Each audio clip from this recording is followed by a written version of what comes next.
Anyway live proof sir, అది number of leads మన telecaller follow up చేస్తున్నారు. అన్ని టెలికాలర్ ఫాలోఅప్ చేయను.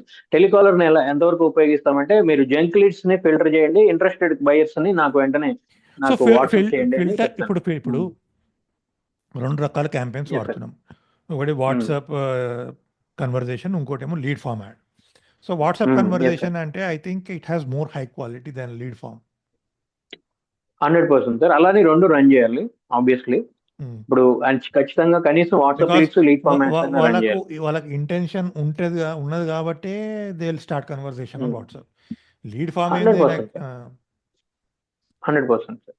పైగా వాట్సాప్ అనేది వాళ్ళకి యూజర్ ఫ్రెండ్లీ. లీడ్ ఫామ్ లో ఇప్పుడు వస్తున్న ప్రాబ్లం ఏంటంటే, లీడ్ ఫామ్ లో చాలా మందికి లీడ్ వాళ్ళు ఫిల్ చేస్తారు ఫామ్. అందులో మనం పర్టికులర్ గా గుణం వాళ్ళకి ఎవరు ఏంటి ఫామ్ మన అయితే ఫిల్లింగ్ కూడా ఇవాళ ఆటో ఉమ్, పాపులేట్ అయిపోయింది. ఫేస్బుకే అవును ఆటో అవును పాపులేట్ చేసేస్తుంది. అవును సార్. దానివల్ల ఏంటంటే వాళ్ళు మేము బై మిస్టేక్, మేము ఎప్పుడు లీడ్ ఇచ్చాం, మేము బై మిస్టేక్ ఇచ్చాం, లేదంటే ఇలా ఒక 10-20 మంది ఫోన్ చేస్తారు సార్. ఆటోమేటిక్ చాలా మందికి లీడ్ వెళ్ళిపోతుంది కదా లీడ్ ఫామ్ లో. అవునవును. దానివల్ల టెలికాలర్స్ 10-20 మంది ఫోన్ చేస్తారు రోజు. అందువల్ల అసలు బ్లాక్ చేస్తారు అట్లా. అందువల్ల వాట్సాప్ లో ఏంటంటే, మనం ఆబ్వియస్లీ వాట్సాప్ లో లీడ్ వచ్చేసి ఉంటుంది కాబట్టి మనం వాట్సాప్ లో సిస్టమేటిక్ గా నచ్చర్ చేస్తాం కాబట్టి దేర్ ఫ్రీ అయ్యాకైనా చూస్తారు. ఇప్పుడు వీళ్ళేంటి ఫోన్ కంటిన్యూస్ గా తగులుకొని ఫోన్ చేస్తా ఉంటారు. ఆయన ట్రాఫిక్ లో ఉన్నాడా, మీటింగ్ లో ఉన్నాడా. అవునవును. సో దీనివల్ల ఇరిటేషన్ వస్తుంది. దానివల్ల పైగా నెంబర్ ఆఫ్ పీపుల్, ఇప్పుడు మనతో పాటు 10 మంది కాల్ చేస్తారు, మనం పర్టికులర్ గా వాళ్ళకి గుర్తున్నాం. ఇప్పుడు ఇక్కడ నేను చేసింది ఏంటంటే, పర్టికులర్ గా నేను వాట్సాప్ మాత్రమే చేశాను. మీరు చూస్తే ఎంత మెసేజెస్ చేశాను చూడండి. వాళ్ళు నంబర్ ఆఫ్ క్వశ్చన్స్ అడిగారు, అన్ని వాళ్ళు అడిగినవన్నీ ఇచ్చాక అప్పుడు ఫోన్ చేశారు సార్ అతను. అట్లా ఇంకా డౌట్స్ కోసం అప్పుడు అంటే మన మీద ఒక బిలీవబిలిటీ ఏర్పడి, ఓకే అన్ని పంపించాం, వాళ్ళు అడిగిన సర్టిఫికేట్స్ అన్ని పంపించాను. రేరా సర్టిఫికేట్ ఉందండి అంటే వెంటనే పంపించాను. అంటే డిటిసిపిఆర్ పంపించాను. అలాగే ఇప్పుడు దానికి సంబంధించిన లింక్ డాక్యుమెంట్స్ ఉన్నాయంటే ఉన్నాయి అని చెప్పాము. Like that. సైట్ విజిట్ కూడా నేను డైరెక్ట్ గా అడగలేదు ముందు. ఫస్ట్ వాళ్ళు అన్ని అడుగుతారు. ఎందుకు? ఫస్ట్ పోస్టర్ నచ్చింది, ఆ ప్రైస్ నచ్చింది, లొకేషన్. అది నచ్చకుండా అసలు వాళ్ళు లీడ్ అయ్యవారు. Like that sir. లీడ్ ఇచ్చాక ఖచ్చితంగా, లీడ్ ఇచ్చాక మనం ఖచ్చితంగా ఆబ్వియస్లీ సో వాళ్ళని నచ్చర్ చేయొచ్చు. సైట్ విజిట్ అనేది మనమే అరేంజ్ చేయాలా, కంపెనీ అరేంజ్ చేస్తుందా? కంపెనీ అరేంజ్ చేస్తుంది అలా. ఎందుకంటే సైట్ విజిట్ అంటే ఇప్పుడు 10 సైట్ విజిట్ లేదు, మనకి ఆ మనీ వేస్ట్ అయిపోతుంది కదా, అన్ని క్యాబ్స్ పెట్టి. క్యాబ్లు బుక్ చేయాలంటే కంపెనీ అరేంజ్ చేస్తుంది, కానీ సేల్ అయ్యాక మన పర్సంటేజ్ లో కట్ చేస్తుంది అచ్చా అట్లా. అచ్చా. ఓకే. బట్ ముందు వాళ్ళు సపోర్ట్ చేస్తారు. That's the point. మన మనీ వేస్ట్ అవ్వకుండా అలా. ఎందుకంటే సైట్ విజిట్ వెళ్ళిన ప్రతిదీ సేల్ క్లోజ్ అవ్వాలని లేదు కదా లేదు. అలా. మామూలు సో యావరేజ్ అందుకని ఎంత ఉంటుంది? ఎట్లుంటుంది ఒక సైట్ విజిట్ వచ్చిందంటే 10 మంది, ఎంతమంది క్లోజ్ అయ్యే యావరేజ్ అవుతారు? అదే సార్, మామూలుగా ఒక 10 మందిని తీసుకెళ్తే ఒకటి అవ్వడం గ్రేట్ అవునా? మామూలుగా, యూజువల్ గా.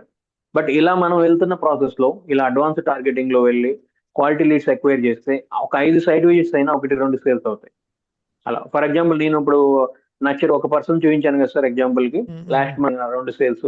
ఆయన డైరెక్ట్ గా విజిట్ వచ్చిన తర్వాత సేల్ అయిపోయింది డైరెక్ట్ ఒకటే సార్, 2 ప్లాట్స్ అట్లా. ఇది ఎందుకు జరిగింది?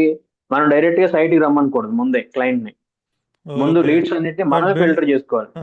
అతను ఎంత క్వాలిఫైడా సీరియస్ బై, కాదా అని మనం ఫిల్టర్ మనం చేసుకోవాలి. మనమే మేము డెమో తీసుకుంటాను ఒక్కొక్కసారి, ఫోన్ లో కానీ డైరెక్ట్ గా వెళ్ళి కూడా కలుస్తాను ఒక్కొక్కసారి. Time okay. ఏముండే ఒక 10 నిమిషాలు అని చెప్పి వాళ్ళు డైరెక్ట్ గా కలిసి మీట్ అయ్యి ఎక్స్ప్లెయిన్ చేసి, మన దగ్గర ఉన్న డేటా అంతా బ్రోచర్స్ ఏంటి, మన దగ్గర ఉన్న సర్టిఫికేట్స్ అన్ని చూపించేసి, ఇదండి సోన్స్ ప్రాజెక్ట్, ఈ ప్రాజెక్ట్ సరౌండింగ్స్ ఈ డెవలప్మెంట్స్ రావడం వల్ల మీరు ఇక్కడ ఇన్వెస్ట్ చేస్తే ఇంత ఇంత ఈ 10 years కి ఇంత అప్రిషియేషన్ వచ్చే ఛాన్స్ ఉంటుంది అని క్లియర్ గా అడగడం జరుగుతుంది. అదే టైంలో ఆ ప్రాసెస్ లోనే వాళ్ళని ఇబ్బంది పెట్టకుండా, మీరు ఎంత బడ్జెట్ లో చూస్తున్నారు, అంటే మనీ రెడీగా ఉందా, లేదంటే ఫస్ట్ లోన్ కి క్వాలిఫై చేయాలి. వెళ్ళాలనుకుంటున్నారా. ఫస్ట్ ఇప్పుడు అంత మాట్లాడినాక దట్స్ నా బడ్జెట్ అంత కాదంటే అదే కదా. తీరా సైట్కి వెళ్ళాక, లేదండి నేను ఒక 5-6 నెలల తర్వాత చూసుకోవాలని చూస్తున్నాను, ఇప్పుడు కాదు, లేదంటే ఇప్పుడు నా దగ్గర మనీ లేదు, ఏదో వరకు ఎంక్వైరీ చేశాను, సైట్ విజిట్ రమ్మంటే సండే నైట్ ఖాళీగానే వచ్చేసాం అలా అంటే కుదరదు. అలా వచ్చేవాళ్ళు కూడా ఉంటారు. నాకు ఇనిషియల్ గా అలా ఏం జరిగినాయి కూడా ఫ్రీగా లంచ్ పెడతారు. అలా అని కూడా సండే ఎలా ఫ్రీగా ఉన్నాం, మరి చూద్దాం ఒక ఐడియా వస్తుంది కదా మనం. Time pass. కొంతమంది అలా ఉంటారు కదా, టైం పాస్ అది చేయాలని కూడా కదా, వాళ్ళు ఎప్పుడో తీసుకోవాలని ఉంటారు. సరే మనకు తీసుకోవాలి కదా, ముందు 4 చూద్దాం, మనకి అంటే సైట్స్ ఎలా ఉన్నాయి, ప్రైసెస్ ఎలా అని ఒక ఐడియా వస్తేనే వస్తారు కొంతమంది. అలా అన్నమాట. అలా ఓవర్గా టైం అంత దూరం ఎవరు రావాలనుకోరలేండి సార్ మామూలుగా. కాకపోతే ఇదే జరిగేది. వాళ్ళు ఖచ్చితంగా ముందు వెనక కొనాలని ఉంటారు. మనం ఎక్కడ ఫిల్టర్ చేస్తాం, ఈ మంత్ లో సేల్ అవ్వాలంటే ఇప్పుడు డబ్బులు రెడీగా పెట్టుకొని ఇప్పుడు ఇమీడియట్ గా కొనాలని ఎవరైతే ఉన్నారో అక్కడ తెలిసిపోద్ది మనకి. ఆ డెమోలోనో ఫోన్ లో, ఒక్కొక్కసారి ఫోన్ లో కూడా మనం వాళ్ళని ఇబ్బంది పెట్టకుండా అడగాలి. మీరు ఎంతలో కొనాలనుకుంటున్నారో మనం డైరెక్ట్ గా అనొద్దు కూడా. సో అనొద్దు కూడా. యాక్చువల్ 4-5 ప్రాజెక్టులు ఉన్నాయండి, ఈ ప్రైస్ లో అంటే ఆయన ఒక ప్రాజెక్ట్ పిక్ చేసుకుంటారు. అప్పుడు వాళ్ళ బడ్జెట్ ఎంత అనేది మనకు అర్థమవుతుంది. కొంతమంది పాపం వాళ్ళ బడ్జెట్ చెప్తారు, నా దగ్గర ఇంత ఉందండి, ఈ బడ్జెట్ లో ఏదైనా మంచి ప్రాజెక్ట్ చూడండి అన్నట్టు వాళ్ళు అడుగుతారు. అప్పుడు మన జాబ్ ఈజీ అన్నమాట. సరే సార్, అప్పుడు డైరెక్ట్ క్యాష్ సార్, లేదంటే లోన్కి వెళ్దాం అనుకుంటున్నారంటే మనకు ఓకే, మనీ రెడీ పెట్టుకున్నారని అర్థమవుతుంది.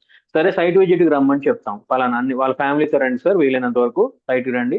మీరు ఒక అడ్వాన్స్ బుకింగ్ అంటే బుకింగ్ చేసుకోవడానికి చూడండి సార్. అంటే ప్లాట్ ఎవ్రీ వీక్ సేల్స్ అయిపోతుంటాయి కదా, సో మంచి ప్లాట్ బుక్ చేసుకొని పెట్టుకోండి సార్ ఖచ్చితంగా అని చెప్తాం. అంటే మీకు నచ్చితేనే అని. సైట్ చూడండి, అన్ని చూడండి, ఎందుకంటే ఎవ్రీ వీక్ ప్లాట్స్ సేల్ అయిపోతుంటాయి. కొన్ని మంచి facing, east facing or corner facing మీరు బుక్ చేసి పెట్టుకోండి. మీకు ఒక 1 వీక్ అయినా 10 డేస్ అయినా మీకు పర్లేదు, మనీ తర్వాత పే చేసుకోండి, బట్ మీకు నచ్చితేనే అది కూడా అని ముందే చెప్తాం. ఇవన్నీ చెప్పి తీసుకురావడం వల్ల ఏమవుతుందంటే ముందు అసలు అతను ఓకే 1 or 2 months లోనే కొనాలని డబ్బు రెడీగా పెట్టుకొని ఉన్నాడు అని తెలుస్తుంది మనకి షూర్ గా. Got it. Got అంటే it. వస్తే ఇంకా వెంచర్ చూస్తే నచ్చితే కొనేస్తాడని. అలా కాకుండా ఎప్పటికో కొనాలి, ఎప్పుడో డబ్బులు ఇవన్నీ అడగకుండా తీసుకెళ్తాం కదా. ఫస్ట్ లో నేను ఆ అవును. మిస్టేక్ చేశాను తెలియక. అవును. సో ఏదో లీడ్స్ వచ్చాయి. కొంటాడేమో అవును. అంటే మనం ఏంటంటే ఉమ్. ఇమాజినేషన్ తోని తీసుకెళ్తాం. బట్ క్లారిటీతో ముందు తీసుకెళ్తే బెస్ట్ అంటారు. అంటే క్లారిటీ అంటే అవును sir. Qualifying the people. Correct sir, మనం ముందే ఫిల్టర్ చేసుకోవాలి. Yes sir. మోమాటం కూడా లేదంటే ఉంటుంది మన సైట్ వాళ్ళకు. ఇంత బడ్జెట్ అంటే ఫీల్ అవుతాడేమో అట్లా ఉంటుంది. అవును, మొహాడు పడితే పనులు. సో అలానే డైరెక్ట్ సైట్ విజిట్ ముందు టక్ టక్ మన సైట్ విజిట్స్ పెట్టేస్తూ ఉంటారు. డబ్బులు అప్పుడు మీకు ఏమవుతుంది, ఒక 10 సైట్ విజిట్స్ పెట్టారు అనుకుంటారు, 50 వెళ్ళిపోతుంది. నాకు తక్కువలో తక్కువ క్యాబ్ మినిమం 5,000 ఉంటుంది కదా, చిన్న క్యాబ్ అయినా. ఇన్నోవా అవి పెడితే 7,000 8,000 పడుతుంది. ఎందుకంటే షాద్ నగర్ దాకా వెళ్ళాలి, లేదంటే ఇటుపక్క యాదాద్రి దాకా వెళ్ళాలి. ఒకవేళ ఉంటే ఇటుపక్క ఎక్కడ సంగారెడ్డి సదాశివపేట దాకా వెళ్ళాలి. సో దానివల్ల మీకు దగ్గర దగ్గర క్యాబ్ కి చాలా కాస్ట్ అవుతుంది. దాని ఒక 10 విజిట్లు పెట్టారనుకోండి, సేల్ అవ్వలేదు అనుకోండి, 50,000. ఈసారి సేల్ అయింది అనుకోండి, 50,000 కట్ అయిపోతాయి నియర్లీ. సో అందుకని మనం ఫిల్టర్ చేయాలి. అందుకనే ముందు ఆ డెమో ముందు సబ్జెక్ట్ మనకి రావాలి. ఖచ్చితంగా రియల్ ఎస్టేట్ డొమైన్ నాలెడ్జ్ ఉండాలి కన్ఫామ్ గా. అందుకంటే అప్పుడు మనం వెళ్ళి మీట్ అయినప్పుడు లేకపోతే మాట్లాడినప్పుడు ఫోన్ కన్వర్సేషన్ అతను చాలా క్వశ్చన్స్ అడుగుతాడు, మనం అన్ని క్లియర్ చేయాలి. ఆ ప్రాసెస్ లోనే మనం అడగాలి, వాళ్ళని ఇబ్బంది పెట్టకుండా. సరే, ఎప్పుడు తీసుకుందాం అనుకున్నారు, ఎప్పుడు ప్లాన్ చేస్తున్నారు, ఏంటి, ఎంత బడ్జెట్, ఎలా. Got it. Got so it. అప్పటికే మనకి తెలిసిపోతుంది.